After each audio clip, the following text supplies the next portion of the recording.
پہلی بات تو یہ جان لیجئے کہ میدان حشر،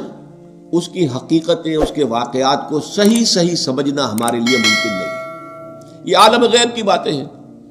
موت کے بعد سے لے کر جو شروع ہو جاتا ہے عالم برزخ، پھر بعث بعد الموت، قیامت، حساب کتاب، جنت دوزخ، اس کی جو بھی ہمیں معلومات قرآن میں دی گئی ہیں بس اس پر اکتفا کرنا چاہیے، اس کی زیادہ باریکیوں میں نہیں جانا چاہیے، اس لیے کہ اس کی اصل حقیقت ہم نہیں جان سکتے۔ وہ تو وہیں جائیں گے تو کھلیں گی باتیں کہ ہاں یہ بات تھی جو فرمائی گئی تھی، یہ بات تھی جو کہی گئی تھی۔ تو نقشہ کچھ ایسا سامنے آتا ہے کہ ایک تو معاملہ ہوگا کافر اور مسلم کے درمیان تقسیم ہو جائے گی، یہ کفار تھے جائیں جہنم میں سیدھے، یہ مسلمان ہیں۔ اب مسلمانوں میں پھر واقعی جو سچے مسلمان ہیں اور جو جھوٹ موٹ کے مسلمان بنے ہوئے ان کے دل میں حقیقی ایمان نہیں ہے، منافق ہیں، اب ان میں بھی ایک سکریننگ کی جائے گی، ایک چھلنی لگائی جائے گی تاکہ منافق ایک طرف رہ جائیں اور جو اہل ایمان حقیقی ہے وہ آگے نکل جائے۔ یہ جو چھلنی ہے اس کو پل صراط کہتے ہیں ہم اپنی زبان میں، اور یہ صراط ایک پل ہوگا، بہت تنگ سا پل، اور اس پہ شدید اندھیرا ہوگا، اور یہ جہنم کے اوپر ہوگا، نیچے جہنم دہک رہی ہوگی اور اس کے اوپر سے یہ پل صراط ہے،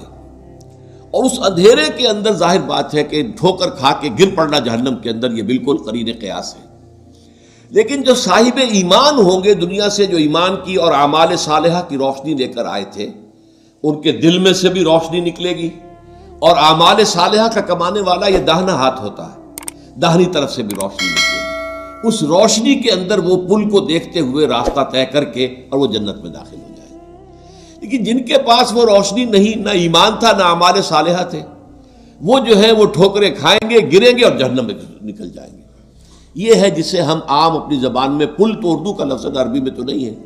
پل صراط ہم جس کو کہتے ہیں وہ یہ ہے، اور اس کا نقشہ جو ہے دو جگہ کھینچا گیا ہے۔ اہل ایمان، دل کا ایمان ہے تو دل سامنے سے اس کی روشنی ہوگی،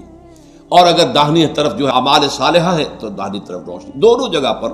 اور یہ بات بڑی اہم ہے، قرآن مجید میں جو اہم ترین مضامین ہیں وہ کم سے کم دو جگہ ضرور آتے ہیں، یہ میں نے بارہا آپ کو بیان کیا ہے، اس کو تلاش کرنا ہوتا ہے، اور پھر ایک مقام سے دوسرے مقام پر روشنی پڑتی ہے، اس کی مزید شرح حاصل ہو جاتی ہے، اس کے بارے میں کوئی ایک پہلو جو ایک جگہ واضح نہیں تھا دوسری جگہ واضح ہو جاتا ہے۔